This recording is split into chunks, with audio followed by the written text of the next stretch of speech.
I just got home from work, and today it is 8 degrees here. We still have a ton of snow. Let's do a measurement. So, up to my knees.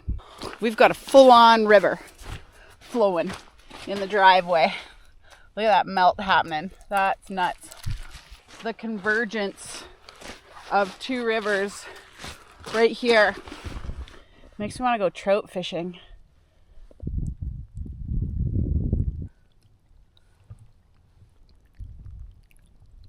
But I've been given instructions to go check on the sap buckets. We still have taps to put in because we ran out of basically materials the other day when we were tapping. So we a good majority of our main trees still have to get taps. Why is it that we always get caught? I feel like we're always caught with our pants down with almost everything. Like, this season's coming all year long, and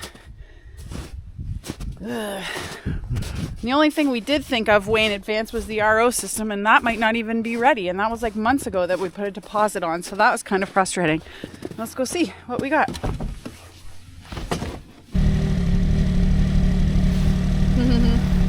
Snow dogs. Does that feel good? You ready? Let's go check.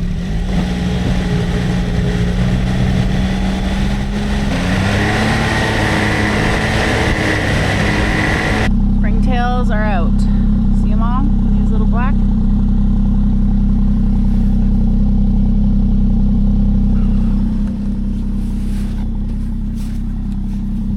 Yep. She's running. But we don't have to collect today, so that's good. They're running. We'll have to collect tomorrow for sure after work. So that'll be, it's just that time of year. It's great, but you have to budget your time for collection. We just have 2 lines going in this bucket. It's running pretty good right now. This whole process is always so, like, boggles my mind because, like, just drips are enough to make liters and liters and liters over time. It's just really cool. Yeah, I'm just so glad that we have the opportunity to do this every year because it really does signify a change of the seasons, and yeah, it's just part of being Canadian and something I never thought I would be able to do. So I just really love it, and it means playing in the bush in the forest when there's still snow, but it's warm. Like, it's super warm out right now. So yeah, I gotta go report to the boss that where we're at with sap. I'm just gonna check all the other ones to make sure, because sometimes one, for whatever reason, gushes. So yeah, it feels good, eh? Yep, it's a big one. Good job. We're going out to install the last of our taps. Brian brought a bunch of tubing. We lost a ton of snow today, and I saw a spigot without a spile, without a bucket this morning on my morning walk.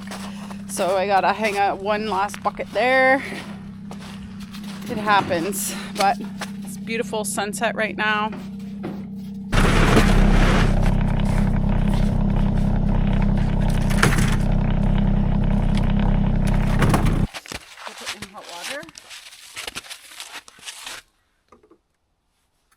Those are like 5 feet. You want 3 feet? What do you want?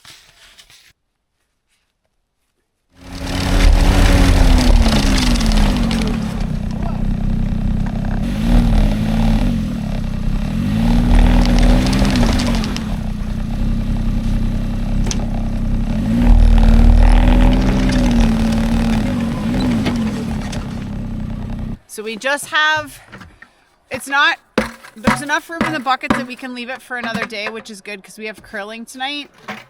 But we have more buckets to put out. How many more? 10 more? 10 more. And that is it. No more, because that means we're like at the 100 and, I bet 10 or 15 Unless mark. I find more of these for free. Yeah, true. But anyways, yeah, so we're just gonna top a couple of trees that we have left that are our proven performers and then go in for dinner.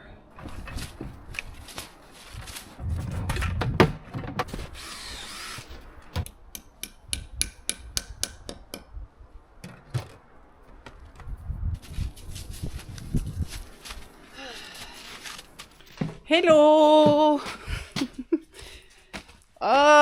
Look at this day. It's so warm out. Yesterday was cold, so the sap didn't run at all. And the other day when we went to collect, we decided against it. But we're going away for a couple of days, and most of the sap actually froze in the bucket, but I think we're going to collect, or Brian wants to collect. We're supposed to get a lot of rain on the weekend, and so we're gonna collect and just chill the sap until we get back. Brian is actually coming back from picking up our RO unit, which is very exciting. This is our filter. Let me start Clementine.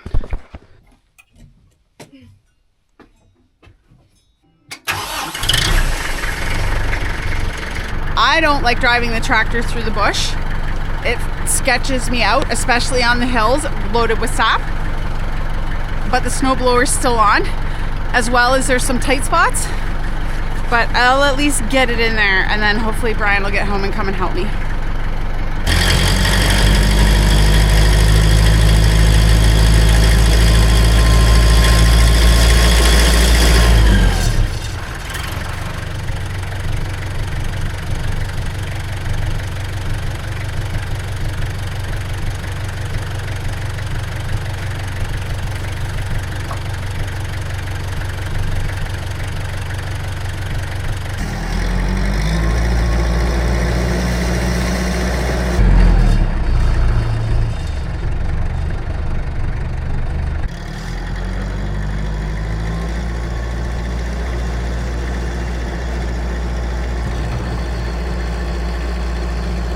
There was only one super sketchy part there where we were sliding a little bit. Okay.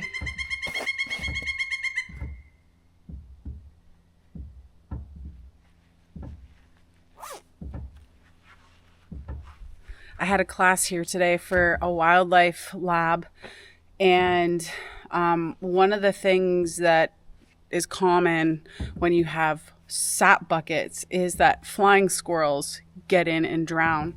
And I had always said to people, oh, we've never had that. And then it turns out we had, and Brian just hadn't told me because he knew it would break my heart. Hear the pileated woodpeckers talking to each other? I was kind of hoping the students would see a pileated woodpecker, but they didn't. But one of my students saw a flying squirrel on a tree, and I was like, oh, maybe it sees the buckets. I don't know what attracts them to it. If you know, tell me. But yeah, so I don't want to find a dead flying squirrel because literally I will have a breakdown. So anyways, let's get collecting. And I didn't bring my snowshoes. That might have been a poor choice, but let's go.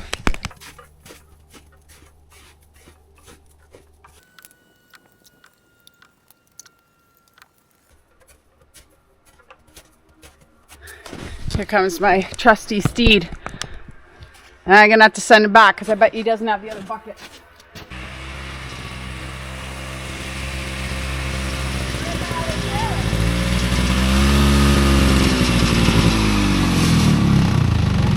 I was just going to text you to say when you come, make sure I got curly. Oh, right. I know. That's why I was like, you're down the bush. I'm like, oh my God, she's going to be like doing it all by herself. Yeah, that's okay. You want another bucket?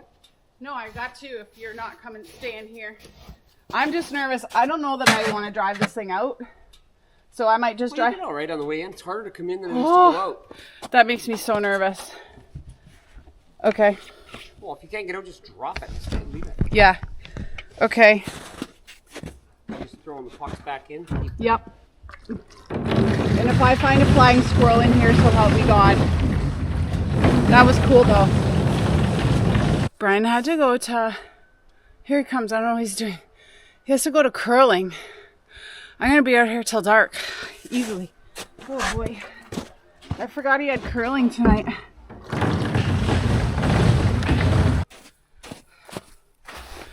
Oh my gosh, what did I do?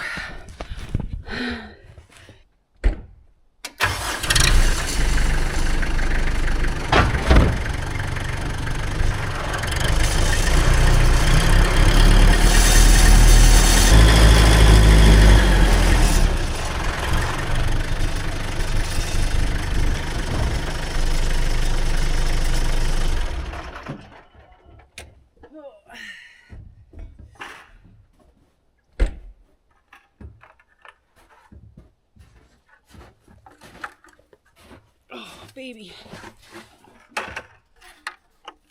This is hard.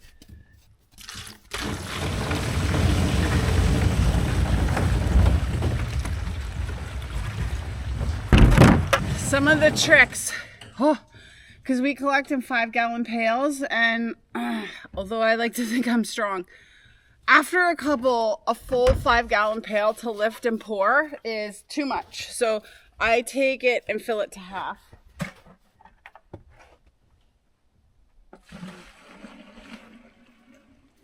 And then it's way easier. A lot of the pails have ice pucks, well, they all do. And so I just dump out the liquid and I leave the ice puck in there because the trees are running really good right now. And because we're going away, the ice will actually keep the sap chilled until we get back. That's the theory anyways.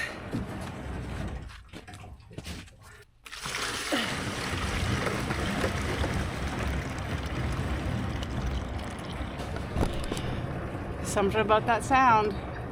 Oh, I just saw you. Where are you? Oh, where are you? I just saw a affiliated woodpecker right here. Where'd he go?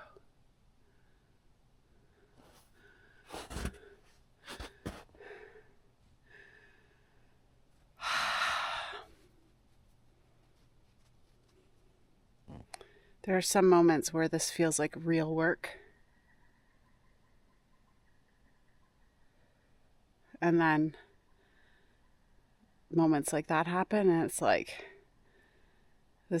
I'm so lucky to be able to do this. Okay, moving on. If I miss some, maybe Brian will get them another day. I want to go show you something. Ooh. I'm never going to get done this because I'm just all over the place, but I want to show you the tree that the flying squirrel was in today, and I'm going to put a little snippet of video and a picture here to see it. Some of my students actually got amazing pictures because they got a little closer than I did. But I think what happened was we were harvesting some balsam fir for a workshop that my students are going to be giving in a couple of weeks. They're making weather sticks. It's very cool. If you haven't seen it, you should check out what it is. And they were right in this area here with an axe. You can see, I don't want to go too close, but you can see how close it was to this poplar tree. So it was right there. And then see the cavity up there. So what I think is that because that would have been a pretty tall balsam, when they cut it, I bet the little flying squirrel was in that cavity and the ruckus or the commotion caused it to come out, and it was right there on the side of the tree. So hopefully it's returned to its home, because honestly, that breaks my heart. So hopefully they stay the heck out of my sap buckets. But anyways, it was pretty neat to see them. It's just I don't want to see them in here.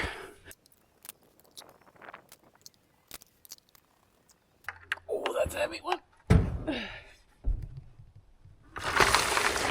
I don't recommend this solo sap collection gig, just if anybody's wondering. I feel like I might be about half done. I think I say that every time I get to a new spot, but I'm about to drive in this super sketchy part, and I hate this part. So I'm going to be brave and go slow. Okay, Toots, let's do this.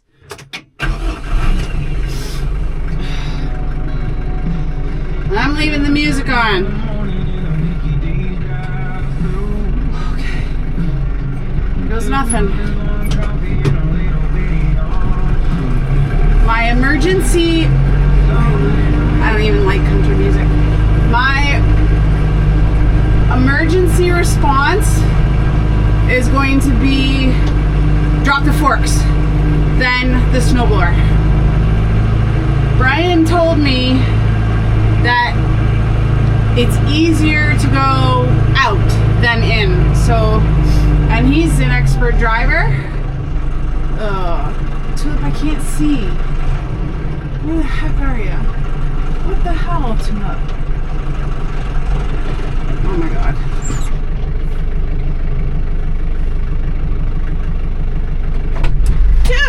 Tulip! Where are you? Oh my lord. Tulip! Come here, miss! Okay. Excuse me. Yeah, you stay behind me. Dang. She gets out front and I can't see her. Because she's got to be the leader of the pack. What a doink.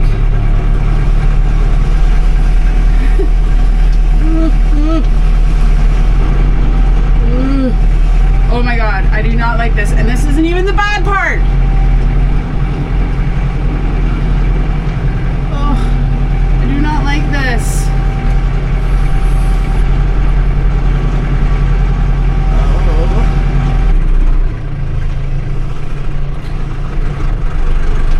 Oh, I'm sliding. This sucks so bad, Brian Saxon. I don't like this. It is horrible. And she stands on the downhill side.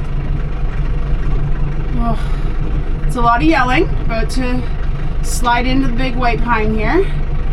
Oh my gosh. I hate this. I'm hanging on for dear life. I'm sweating to death because I'm just like so stressed out. I'm not doing this again, Brian. Not again.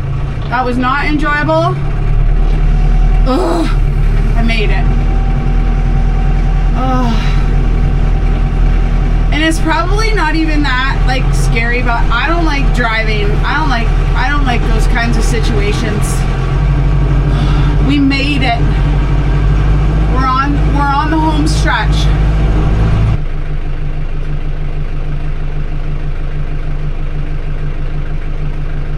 Yeah.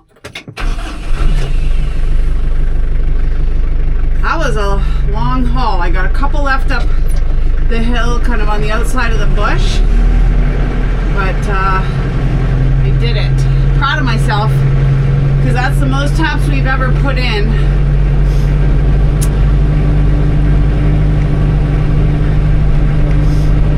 And I did not like that hill, but I did it. Ooh, sliding. That's crazy. It's slippery and slidey.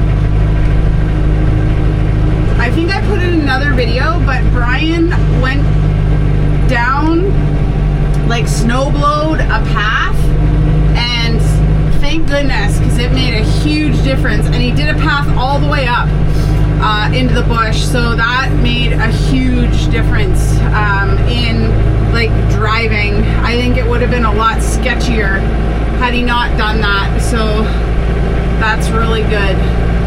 It's the first year we've ever done that, and I would do it again for sure. I mean, it's not every year that we get this much snow. There's still a good like foot in the bush if you sink down, but it's getting packed down more and more and melting more and more, so that is very good.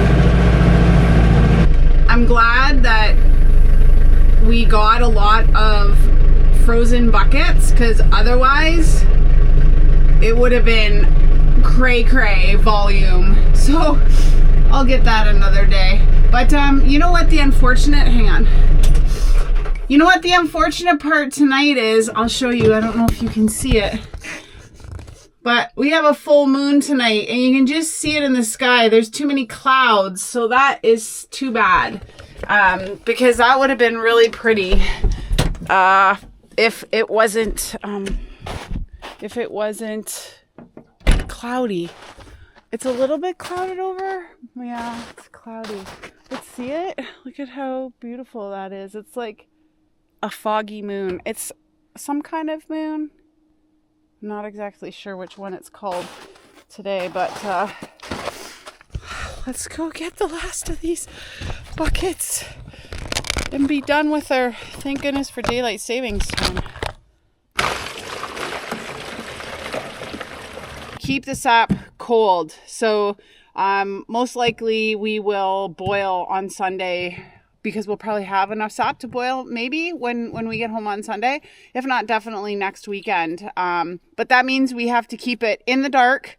So it shouldn't be exposed to sunlight or heat. So you kind of have to protect it once you collect it. And that's also why I leave the ice pucks in the buckets, because I know that that's going to keep the sap cool. So yeah, hot tip. And I don't even know, that's not expert advice. It's just my own personal advice. So there we go. But I am going in. I'm going to bed. Thanks for watching. Have a great day. And we'll see you next time.